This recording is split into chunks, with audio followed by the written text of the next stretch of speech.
মোচা চিংড়ি আমরা সবাই জানি আর খেতেও ভালোবাসি, কিন্তু এটা কি জানেন কোথাকার বিখ্যাত রেসিপি এটা? তাই আজ বানাচ্ছি একদম বাড়ির স্বাদের মোচা চিংড়ি। সর্ষের তেল, ভাজা চিংড়ি আর গরম মশলার গন্ধেই জমে যাবে রান্নাঘর। প্রথমে মোচাটা নুন হলুদ দিয়ে সেদ্ধ করে নিলাম।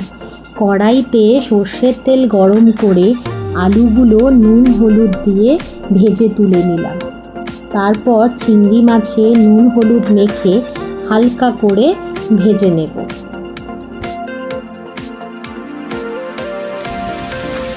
একই কড়াইতে তেজপাতা, শুকনো লঙ্কা, গোটা গরম মশলা আর সাদা জিরে দিয়ে ফোড়ন দেব। টমেটো কুচি আর আদা বাটাটা দিয়ে একটু নরম হলে জিরে গুঁড়ো, ধনে গুঁড়ো, লঙ্কা গুঁড়ো দিয়ে একটা মশলা তৈরি করে দিয়ে দেবো। এবার সেদ্ধ করে চটকে রাখা মোচাটা মিশিয়ে দেব। তারপর ভাজা আলুটা দিয়ে ভালোভাবে মিশিয়ে নিয়ে মোচাটা যেই মজে আসবে পরিমাণ মতো মিষ্টি দিয়ে দেব। সব ভালোভাবে মিশে গেলে চিংড়ি দিয়ে গরম মশলা আর ঘি ছড়িয়ে নামিয়ে নেব।